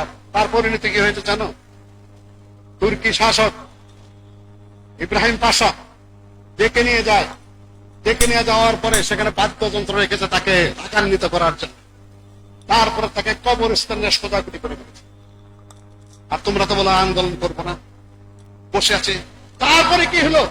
এটা 1230 হিজরির ঘটনা, যতটুকু মনে পড়ছে। 1233 হিজরি, তখন আব্দুল্লাহ এই সৌদ বংশে, তাকে ধরে নিয়ে গেছে তুর্কিরা। বলছে যে তোমার সাথে একটা আপোষ হবে। আপোষ প্রথম নিয়ে গেছে মিশরে। এই ইব্রাহিম পাশার ভাই হলো মোহাম্মদ পাশা, তখন তুর্কির গভর্নর। তাকে দেয় সৌদি আরব চালায় তুর্কিরা। তাকে নিয়ে গেছে কোথায়? তুর্কিতে।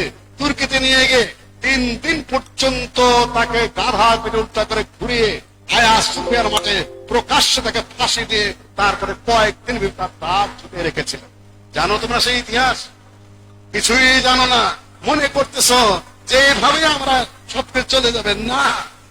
বুঝতে হবে সৌদি আরবের পুরা ইতিহাসটা ধাপে ধাপে। আমি আর বেশি কিছু বললাম না। এই যে আব্দুল আজিজ, বাদশাহ আব্দুল আজিজ কোথায় পালিয়ে গিয়েছিলেন জানো? কুয়েতে পালিয়ে গিয়েছিলেন। হঠাৎ করে একদিন ইয়াতে ফিরে আসতেন, ফজরের রক্ত একটা মসজিদের মধ্যে যা ঘটাইলেন। তারপরে তার রাষ্ট্র, তার পূর্বপুরুষের রাষ্ট্র আবার ফেরত পাইলেন। তারপরে তিনি রাষ্ট্র বিস্তার করেছেন।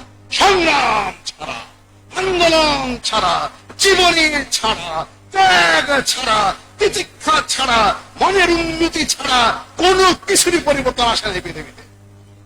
বর্তমান যে সৌদি আরব দেখতে পাচ্ছ, এই সৌদি আরব ছিল না। বহু সংগ্রাম আলেমদের আগে করতেছে, আলেমদেরকে গুলি করে মেরেছে, আলেমদেরকে প্রথম ধরেছে, আলেমরাই নেতৃত্ব দিয়েছেন, এখন আলেমরাই নেতৃত্ব দিচ্ছেন।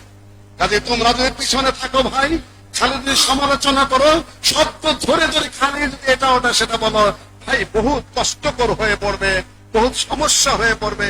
তোমরা আল্লাহর পরম নিয়ামত নিয়ে দেশে ফিরেছ, মেহেরবানি করে তোমরা কাছাকাছি চলে আসো। সম্মানিত উপস্থিতি, টাইম বোধ আমি অনেক বেশি নিয়ে ফেলেছি, প্রায় 1 ঘন্টা হয়ে গেল ফাঁক ফুক দিয়ে। আপনাদের সামনে এখন আমার কয়েকটা মাত্র কথা। সামনে নির্বাচন আসছে, ওটা নিয়ে তো একটু ইশারা দিয়েছি। কোন একটা ভালো ফলাফলে যাবে না, এটা আমার স্পষ্ট ধারণা। এই দেশ যাদের কথা বারবার বলেছি, এই উপমহাদেশের স্বাধীনতার যে কয়টা মূল কেন্দ্র, তার একটি কেন্দ্র হলে এই ধানি খোলা। মনে আছে আপনাদের?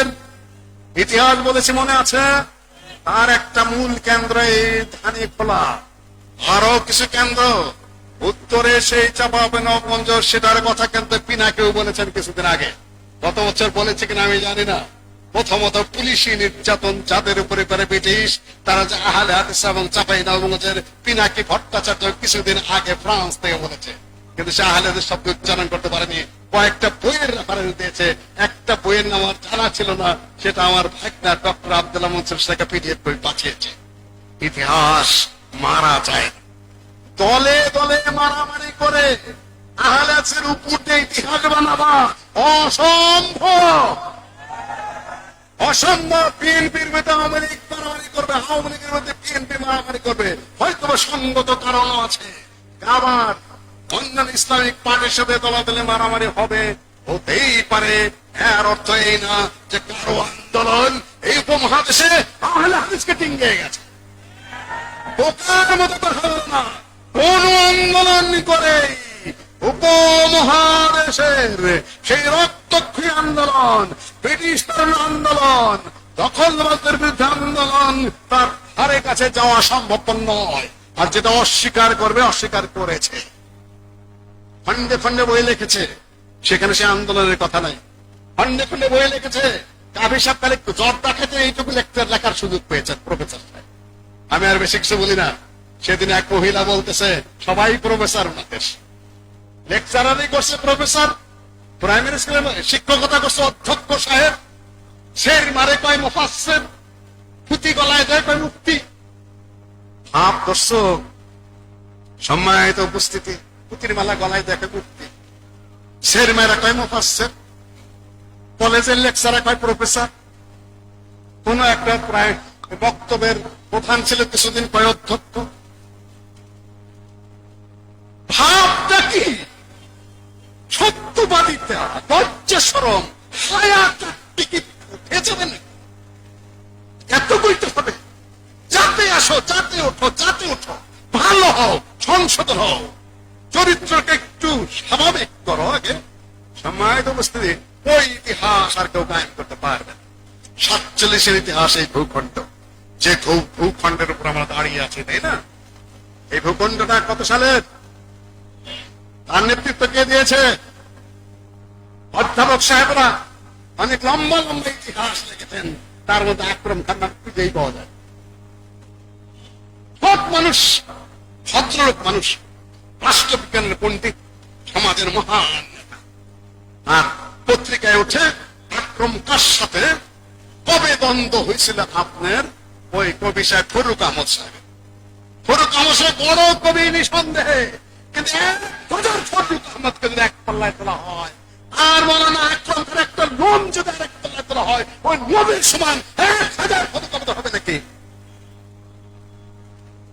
তার তাফসীর, তার হাদিসের ব্যাখ্যা, তার সিরাতুন নবী, তার রাজনৈতিক চিন্তা, তার ভাষা জ্ঞান, তার ইংরেজি, তার বাংলা, তার আরবি, তার উর্দু, তার ফারসি, সাংবাদিকতার যিনি জনক, যার হাতে এই ভূখণ্ড স্বাধীন, পূর্ব পাকিস্তানের সভাপতি, পূর্ববঙ্গের সভাপতি, তিনি তখন যাকে দেখে শেখ সাহেব পর্যন্ত ভয় পাইতেন।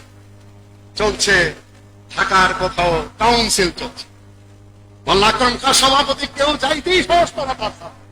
আহমদ সেদিন মোল্লা আকরম খান একটা ছবি সংগ্রহ করে এটা আমাকে পোস্ট করছে। কেউ যাইতে সাহস পায় না, যেন শেখ সাহেব একটু গোয়ার পত্তনের মানুষ। তুই যাইতে সাহস মানে একটু আগাই পিছাই। আকরম খান আমাকে দেখে, এই ছোকরা তুমি ওখানে কি করো? আমি বললাম শেখ সাহেব নিজের কথা, আমি বললাম আমি ছোকরা নই হুজুর, আমি একজন ডেলিগেট। ও তাই? কাগজটা নিয়ে কোন রকম ভয়ে আসসালাম আলাইকুম ভাইখা দ্রুতগতি পিছিয়ে আসলাম। আর তারা তো আপনার দেবতা বানায় ফেলেছেন, তাই না? তাকে দেবতা বানাইতেছে সে কে? এগুলো আপনার ভুল করেছেন। শেখ সাহেবের অসমাপ্ত জীবনে যদি পড়েন তাহলে ঠিকই বুঝতে পারবেন যে আপনারা কোথায় কি করে চলেছেন। ইলিশে আকরম খান আমাদের অধ্যাপক সাহেবের খুঁজেই পায় না তার নাম। অর্থাৎ ইতিহাস চুরি শব্দ ব্যবহার করা ঠিক হবে না, তাই না? সম্পূর্ণ ছাপিয়ে গেছেন। শেখ সাহেব অতটা বেইমানি করেন নাই, তারপরে কিছুটা স্বাভাবিক যেহেতু আকেল লাগে। সম্মানিত উপস্থিতি, জিয়াউর রহমান আমাদের সমাজের মানুষ। জিয়াউর রহমান সাহেবের সাথে আমার নিজের মুসাফা হয়েছে। জিয়াউর রহমানের জানাজা আমি নিজে অংশগ্রহণ করেছি পারিবারিক ভাবে। এই যে যত আন্দোলন গেল, আমি কোন হিরো নই, আমি কোন ভিলেন নই। বাচ্চারা সব মাঠে, এক বাচ্চা সমন্বয় ফেল করলো জাহাঙ্গীরনগরের বাসে দাঁড়িয়ে, পরে ব্রেন আউট হয়ে গেছে। এত আন্দোলন করলাম, এত সংগ্রাম করলাম, আর আমি এই দেশে তারা ফেল করলাম, এই দেশ তো ধ্বংসের দিকেই যাবে। নির্বাচনী পলিসি বুঝতেই পারে নাই। জামাই তো বলা হয় সে নাকি মাস্টার মাইন্ড, কি নাকি বলা হয় উপদেষ্টাও বর্তমান। ছেলে তো কোথায় যে উদাও হয়ে গেল আন্দোলন নিয়ে। আমি 10 দিন পলাতক, কিন্তু আমি স্পষ্ট ভাবে ঘোষণা দিচ্ছি, আমি এখানে হিরো না, নায়ক না, ভিলেন না। আমি পুলিশ ঘুরছে ফিরছে, পুলিশের হাত থেকে গা বাঁচানোর জন্য আমি কিছুদিন আলোচনা ছিলাম। আমি বলছি নাকি আমার এই পোস্ট দিতে হবে? তোমরা যারা নাচানাচি পারো, বহু দিক দেখলে ইতিহাস বর্ণনা করে চলেছ। মসজিদে ঘরে যে আন্দোলন হয়েছে তার 20 ভাগের 1 ভাগ আন্দোলন কোন ঘরের মানুষ করেছে বলো? হাত তুলো দেখি, যদি সাহস থাকে তোমার পাপের বাটা এখানে থেকে থাকে। কত ফাইজলামি করার মানুষ আমরা না, ফালতু কথা বলার মানুষ আমরা না। কে লাচি তুলছে, কে কাপড় খুলছে, কে কি করছে না করছে, বই লেখে লেখা মহা হিরো সেজেছ। সাজো, পৃথিবী তোমরা লুণ্ঠন করে খাও, কিচ্ছু যায়ও না আসেও না। আমরা মনে করি সামনে নির্বাচনে সবাই দেশের না করে, কারো পক্ষে বিপক্ষে স্পষ্ট কোন অবস্থান আপনারা নেবেন না। গোপনে কাকে দিবেন সেটা তাদের ব্যাপার, আপনাদের ব্যক্তিগত ব্যাপার, কিন্তু বেশি উৎসাহিত হতে দেবেন না। আমি নীরব, আপনারাও নীরব। সরব হবেন, সমস্যায় পড়বেন। এ রাষ্ট্র আমি ভালো হয়েছি, জনগণ আমি ভালো হয়েছি, প্রশাসন আমার চেনার বাকি নাই। বহুত কিছু কম ও বেশি মাথার মধ্যে আছে, বেশিও জানি, লাফাইতে যাবেন না। ধীর স্থির হবে, নিজেদের সিদ্ধান্ত যদি নিজেরা নিতে পারবো তখন আমরা কথা বলবো। আপাতত যে যেখানে আছে সে সেখানেই থাক, কারো পক্ষে বিপক্ষে বেশি মাথা লড়াই কথা বলতে যাবেন না। সম্মানিত উপস্থিতি, এই হলো আপনাদের সামনে আজকে আমার প্রয়োজনীয় বক্তব্য। সারা দেশের যেখানে বিদেশের যেখানে বেশ কিছু রিস্কি কথাও বলে ফেলেছি, তারা বেশি রাগান্বিত হবেন তাও আমি জানি। আপনাদেরকে আমি মূলত খারাপ মনে করছি না, করেও না, কিন্তু কাজগুলো অপছন্দনীয়, বাহুল্য কাজ করেন। এই জন্যই বলছি, আহলে হাদিস এবং সালাফি ঘরানার লোকরা ভুল করে বসবেন সামনে, নাচানাচি করবেন, পরে একটা লাথি খাবেন, লাথি খাইয়া তারপরে বুঝতে পারবেন যে পৃথিবীটা কোন পর্যায়ের। নাচতে যাবেন না, লাথি কিন্তু খুব ভালোভাবে খাবেন, আরো শক্ত হবে খাবেন। এখানে আপনার জন্য কিছুই নাই, এখানে আপনার জন্য কিছুই নাই। সামনের নির্বাচনে আপনার জন্য কিছুই নাই। 4 কোটি আহলে হাদিসের জন্য সামনের নির্বাচনে কিচ্ছু নাই। কিন্তু যদি ভালো মানুষ পান, ভালো মানুষকে আপনারা জেতাবেন। যদি কাজ হয় ভালো মনে করেন তাহলে করবেন, সেটা আপনাদের বিষয়। তবে আমি বলবো, যে যা বলে বলুক, মুজাফফর মানুক বা না মানুক, যিনি চেয়ারম্যানে দাঁড়াইতে পারেন দাঁড়াবেন, মেম্বারে দাঁড়াতে বলে দাঁড়াবেন, উপজেলা চেয়ারম্যান হতে চলে দাঁড়াবেন, মেয়র হতে চলে দাঁড়াবেন, এমপি হতে চলে দাঁড়াবেন। ফেল করলে ফেল করবেন, পাস করলে পাস করবেন, কিচ্ছু যায়ও না আসেও না, আপনাকে অবস্থান নিতে হবে। আপনাকে অবস্থান নিতে হবে। ফেল করলে ফেল করবেন, পাশ করলে পাশ করবেন, কিচ্ছু যায় না, আসেও না। কিন্তু আপনাদের চার যেখানে সামর্থ্য আছে, মাঠে থাকতে হবে। মাঠে নাই তাকে কেউ জিজ্ঞাসা করে না, মাঠের বাইরে থাকবেন না। আর আলেম ওলামাদেরকে বলবো, আপনারা সরাসরি জড়িত হবেন। আপনাদের দিনই কাজ ওইটা খুব ভালোভাবে করবেন, মানুষকে স্থির করে রাখবেন। আমাদের মতো যারা আলেম না, পথে দৌড়ে বেড়াই, আমরা কিছু কিছু করব, কিন্তু আমাদের বিরুদ্ধে আপনারা মেহরবানি করে খালি ফতোয়াটা দিয়ে, খালি ফতোয়াটা দিয়েন না, ঝামেলা আছে।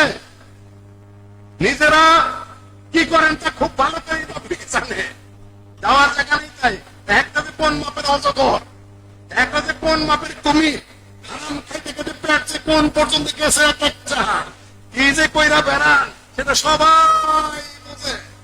গাধায় গেলে পাতা গাধায় বোঝে। আমি আর পাড়ায় বোঝে চাই না। হেদায়েত হন, বুজুর্গের ভাব তো সবাই ধরছে, কিন্তু হেদায়েত হন। আখিরাতকে ভয় করেন, আল্লাহকে ভয় করেন, হারাম খরিদা বাদ দেন, বেহুদা কথার আড়ালে আত্মরক্ষার চেষ্টা করবেন না। ওয়ালা তাজআল তাওয়াক্কুল আজসান ওয়ালা আজসা তাওয়াক্কুলান। আপনার ইমাম ইবনে কাইমের কথা, ইমাম ইবনে কাইম জাওজিয়ার কথা, আপনার অপারগতাকে, আপনার অক্ষমতাটাকে তাওয়াক্কুলের নাম দিবেন না। আর তাওয়াক্কুলকে অপারগতা এবং অক্ষমতার প্রতিশব্দ বানাবেন না, যেটা আপনারা করে এসেছেন। কিতাবই পড়েননি তাওয়াক্কুলের অধ্যায় ঠিক মতো। সম্মানিত উপস্থিতি, আমি এখন আমার বক্তব্য শেষ করছি, বারবার শেষ করছি, আর কথা বাড়াচ্ছি। হতাশার কিছু নেই, হতাশার কিছু নেই। একটা হাদিস পড়ে শেষ করছি।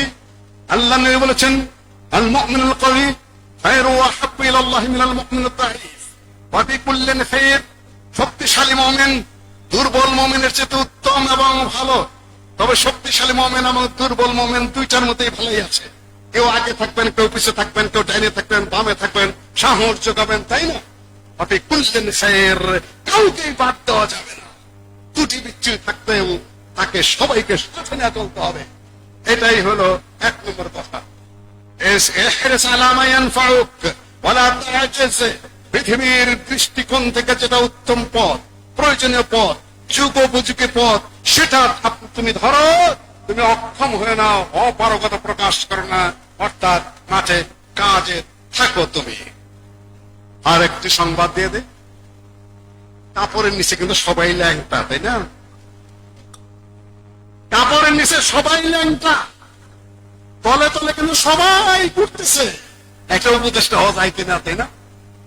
একটা ভাই, একটা ইসলামিক ফাউন্ডেশন একটা পোস্ট পাওয়া যায় কিনা, সামনে মামলা আসলে কার কাছে একটু তদবির চদবির করা যাবে, একটু দাঁড়াইতে পারি কিনা, একটু সম্ভাবনাময় দল কেনা, তাতে বোঝাই যেতেছে, তাই না? যে যত পেশালি পারে ওটা বোঝা যায়। তাই বলে আপনারা আবার বন্ধের মতো দিয়ে না। ভালো প্রার্থী থাকলে সেটাকে বাছাই করবেন একটু ভালো হবে, আর না করলেন, নাই করলেন, সেটা হলে বেশি থাকবো আর বিষয়। আমি নাই, সেটাও খারাপ না, সেটাও আপনি করতে পারেন। তলে তলে কিন্তু সবাই ঠিকই করতেছে, আর বাইরে খালি বক্তৃতা করছে মুসলিমদের বিরুদ্ধে। এই সেকুলার হয়ে গেল, এই পথে চলে গেল, এই গণতন্ত্র করতেছে, এই এটা করতেছে, সেটা করতেছে। আরে জাহেল, তুমি কি করো আমি বুঝি না। কোন জায়গাতে কয়েক জায়গায় যে ঘুরে আইছো, কার কার কাছে তুমি যাও নাই? হ্যাঁ করো তুমি 32 নারী গুনি, আমি তোমার নারী নক্ষত্র সব গুনি, আমি বসে বসেই গুনি। ফাউল কাজ করো না, নিজেদের বিরুদ্ধে কথা বলো না, লোক আর হাসিও না, সমাজ আর ভাঙ্গন সৃষ্টি করো না, দ্বিমতের সংখ্যা বাড়িও না। ওয়াজ যে করো ওয়াজ করো, 10 যে দাও 10 দাও, যে যে কাজে আছো সে কাজ করো, পরস্পর কাছাকাছি থাকো, দ্রুত গতিতে কোনো সিদ্ধান্ত নিতে চেও না, ফাউল কথা বলতে চেও না, আত্মঘাতী কোনো কাজ করো না। মুখ সামাল দিয়ে ধীর স্থির হয়ে চলার চেষ্টা করো। সবাই সব কাজের মুখপাত্র নয়, বারবার বলছি, তোমাদের সবাইকে ডাকছি। ডক্টর মুজাফফর আশপাশে আছে, জমিয়ত কিছুটা নমনীয় হয়েছে আলহামদুলিল্লাহ। অন্যান্য যেখান থেকে সমস্যা ছিল সেগুলো অনেকটা কাছাকাছি চলে এসেছে আলহামদুলিল্লাহ। তো দেরি হয়ে গেছে অনেক, হোক দেরি হোক, যা যাবে বুঝতে যাবে। তাকবীর আমি প্রচেষ্টা করার কথা পুরো চেষ্টা করে যাচ্ছি, এখন পর্যন্ত কিন্তু আসল কথাটা কই নেই, তাই না? আসল কথাটা কিন্তু কইলাম না, না কই চলে গেলাম, বুঝতে বাকি আছে? আসল কথা এখন আর বললাম না, ওটা বুঝে নিতে হবে। অর্থাৎ ওই যে বলছি, মাঠে আগে আসতে হবে, মাঠে অবস্থান নিতে হবে। ইনশাআল্লাহ, ইনশাআল্লাহ, ইনশাআল্লাহ কেউ আপনাকে কোন দিক থেকে পিছিয়ে ফেলে যেতে পারবে না। যুদ্ধে পারেনি, সংগ্রামে পারেনি, আন্দোলনে পারেনি, এলেমে পারেনি, বক্তব্যে পারেনি, মাদ্রাসায় পারেনি, ফতোয়ায় পারেনি, এখানেও পারবে না ইনশাআল্লাহ। এইটুকু আশাবাদ, আসল কথাটুকু ছাপাইয়া থুইয়া বক্তব্য শেষ করছি। আসসালামু আলাইকুম ওয়া রাহমাতুল্লাহি ওয়া বারাকাতুহু। সুন্দর বক্তব্য, এখানে চকলেট হাতে দিলাম। বারাকাল্লাহ। তাদের বয়স হয়ে গেলে না, চকলেটটা পালস, কিন্তু আপনার পালস কমে যেতে পারে, জন্য দিলাম। বারাকাল্লাহু ফি ইলমিহি ওয়া হায়াতিহি ওয়া আমওয়ালিহি। আমিন ইয়া রাব্বাল আলামিন। সম্মানিত মুসল্লিবৃন্দ, আমি খুব শ্রদ্ধা করি, এটা হয়তো আপনারা বুঝেন, আর আমাকেও অনেক স্নেহ করেন, সেটাও মনে হয় বুঝেন। এর মাঝখানে যত চাপ আর ধমক আর যত ইঙ্গিত আর গুঁতা, সেইগুলো দেন আমাকে, আর এটাতে বলি আলহামদুলিল্লাহ, আলহামদুলিল্লাহ। আসলে সামনে আছেন, কি বলবো, যে কথাগুলো কারো কাছেই পাওয়া যায় না, সে কথাগুলো আমাদের মুরব্বীর কাছে পাওয়া যায়। আলহামদুলিল্লাহ, আলহামদুলিল্লাহ। কিন্তু আজকের বক্তব্যের তিনটা প্রসঙ্গ। একটা হলো সারাদিনের কুলুপের কাজা যে রাত্রিতে করতে হয়, এটা জানা ছিল না। বুঝেননি কথা? নতুন এলেম একটা। আর সবাই যে কাপড়ের তলে ন্যাংটা, এটাও জানা ছিল? ছিল আপনাদের? কথাটা কোনোদিন শুনেছেন? কিন্তু কথাটা আজকের ইস্তেমার বক্তব্যের সবচেয়ে সুন্দর কথা এবং বাস্তব কথা। সবাই কাপড়ের তলে কি ন্যাংটা, নাউযুবিল্লাহ। এইরকম যেন কারো মনোভাব না হয়, যা হবে কি প্রকাশ্য। আর 3 নম্বর কথা হলো, তিনি যেটা বুঝাতে চেয়েছেন, আহলুল হাদিসরা উপমহাদেশে, বিশেষ করে উপমহাদেশের ইতিহাস যদি বলি, আর সাহাবীদের ইতিহাস যদি বলি, নবী রাসূলদের ইতিহাস যদি বলি, তাবে মুহাদ্দিস উলামায়ে কেরাম যুগে যুগে যদি বড় বড় আলেমদের কথা বলি, যদি বলি ইমাম আবু হানিফার কথা, যদি বলি ইমাম শাফির কথা, যদি বলি ইমাম মালিক রাহিমাহুল্লাহ, ইমাম আহমদ বিন হাম্বল রাহিমাহুল্লাহ, এরপরে যদি বলি ইমাম ইবনে তাইমিয়া, ইমাম বুখারী, এখন পর্যন্ত যদি কথা বলি, দেখবেন তাদের দ্বন্দ্ব ছিল, উপমহাদেশের আহলে হাদিসদের দ্বন্দ্ব ছিল মূল কুফরি শক্তির সাথে। আজকে আমরা আহলুল হাদিস, আমাদের দ্বন্দ্ব হলো কামলার সাথে। আমরা এই জাহেলিয়াতের বিরুদ্ধে মাঠে নেমে হুঙ্কার ছাড়ার শক্তিও রাখি না, সাহসও রাখি না। যতদিন এটা অর্জন না করবেন, ততদিন আহলুল হাদিসদের সোনালী ইতিহাস ফিরে আসবে না, যেটাই প্রফেসর ডক্টর মুসলিউদ্দিন সাহেবের মুখ দিয়ে বেরিয়ে গেছে। এই কথা আমি সুবহানের প্রোগ্রামে বলেছি স্পষ্ট ভাষায়। তা কেন আমরা একটা বিবৃতি দেওয়ার জন্য সাহস করি না, ভয়ে মুচ্চু কুচ্চু হয়ে যায়? এটা তো হতে পারে না। তিনি ইতিহাস বলেছেন, শুধু আমি একটা কথা বলে দিলাম, আজকে আহলুল হাদিসদের মাঠে ভূমিকা নেই কেন? কারণ বলেছেন ফতুয়াবাজি, তাই না? কি বলেছেন? ফতুয়াবাজি। আর ইঙ্গিত করা হয় সৌদি আরবকে, কিন্তু সৌদি আরবের প্রকৃত ইতিহাস আমরা এখনো জানি না, জানার দরকার। সব লোক নাই, জন নাই, বিশাল পার্টি খুলে পড়ে বসে আছে, অথচ তারা মাঠে ডাকলে, সেদিন এক নেতাকে দেখলাম ডাকছে সর্বোচ্চ 50 জন।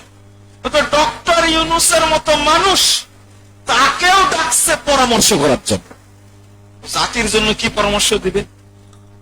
অথচ আহলুল হাদিসদের এত বড় জনশক্তি, জনসংখ্যা, তাদের পক্ষ থেকে তাদের মেসেজ গুলো তার কাছে পৌঁছাতে হবে, সে গুনেই না। যেদিন মাঠে থাকবেন সেদিন গুনাহ শুরু হবে। হ্যাঁ, শীতের মধ্যে গোসল করবেন কিন্তু পানিতে ডুব দিবেন না, তাই না? ইসলামের একটা সীমা আছে। এই চিন্তা করলে কিয়ামত পর্যন্ত আপনার গোসল হবে না, কিয়ামত পর্যন্ত গোসল করতে পারবেন না আপনি। আর আমি যখন কিছু শক্ত কথা বলি তখন কিছু উপদেষ্টার জন্ম হয়। এই ফন্দায় এই কথা না বলা ভালো, এই ফন্দায় এইভাবে না বলা ভালো। জেল তো একবার খাটছ, অথচ তারা জেল খাটা তো দূরের কথা, ধারে কাছেও যায়নি। আর যে জেল খাটছে তাকে ভয় দেখায়। চোর জেলে গেলে কি হয়, বের হয় কি হয় বলেন তো দেখি? ব্যাঙ্গের কোনদিন সর্দি লাগে? আমাকে জেলের ভয় দেখে কোনো লাভ আছে? আপনারা বলেন না, কথা বলেন না। আরে ডক্টর ইউনূস সাহেবের সময় যদি আপনি কথা বলতে না পারেন, আগামী দিনে শাড়ি পরে ঘুরে বেড়ান, বুরকা পরে ঘুরে বেড়ান, আপনারা কখন বলবেন? দুর্ভাগ্য, আমরা একটা বিবৃতি দেওয়ার অধিকার রাখি না। প্রেস ক্লাবে দাঁড়িয়ে একটা প্রতিবাদ করবো সেই শক্তি সাহস রাখি না আমরা। কোন হুজুর নিষেধ করেছে এটা? এটা পারেন না কেন? আমি প্রফেসর ডক্টর মুস্তাউদ্দিন সাহেবের মতো আমিও একটু করতে পারতাম, কিন্তু বয়সে কি খুব ছোট, আর আমাকে আমার কথার দাম নাই। শুধু বলি, যারা উলামায়ে কেরাম আছেন এক জায়গায় বসেন, আহলুল হাদিসদের মসজিদ ভেঙ্গে দেয় এত বড় জনসংখ্যা, সংখ্যালঘুদের একটা মানুষের উপরে কুত্তাও যদি আক্রমণ করে সারা দেশকে কাঁপিয়ে দেয় তারা। আহলুল হাদিসদের মসজিদ ভেঙে খান খান করা হয়, অন্য ইসলামী দল কুবার শয়তানের মতো চুপ থেকে একটা প্রতিবাদ করে না। আহলুল হাদিসরা প্রতিবাদ করতে পারে না। আপনি পারেন না কেন? এই মসজিদ ভাঙ্গা হচ্ছে আহলে হাদিসদের সামনে, কাল কিয়ামতের মাঠে আহলে হাদিসদের বিরুদ্ধে এই মসজিদ প্রতিবাদ চালাবে। এই মাজার পূজারী প্রজাতি পথভ্রষ্ট এই বাংলাদেশের পেট পূজারী ওলামায়ে কেরাম আহলে হাদিস মসজিদের উপর আক্রমণ করে, আহলে হাদিসরা কোনো প্রতিবাদ করে না। মসজিদ সাক্ষী দিবেন আপনার বিরুদ্ধে, অবশ্যই দিবেন। মসজিদ আগুন দেয়, প্রতিবাদ নাই। প্রতিবাদের ভাষা কি হতে পারে? আমরা ডক্টর ইউনূস সাহেবের কাছে স্মারক লিখে দেব? শাসককে নসিহত করা কি অন্যায়? স্মারক লিখে দিতে পারেন না কেন? কথা বুঝেননি? এটা তো পারবেন। ডিসি সাহেবের কাছে গেছেন কোনদিন? ডিসি সাহেব, মসজিদ ভেঙে গেছে, পুনরায় যদি তৈরি না হয় আপনার ডিসি গিরি সাইজ করে দেব আমরা ইনশাআল্লাহ। কোনদিন বলতে পেরেছি আমরা? এতটুকু সাহস। ও গাজা নিয়ে ব্যস্ত আছে, তাই না? সারা গাজার বাইতুল মাকদেস মসজিদ রক্ষার জন্য ওই শহরের উদ্যানে যায়, এই লোকগুলোই বাংলাদেশে আহলে হাদিস মসজিদ ভেঙে দেয়। আমাকে একটা প্রশ্ন করেছিল যে, আচ্ছা মাস্ক ফর গাজা এখানে আপনাকে দেখলাম না কেন? আমি বললাম যে আমি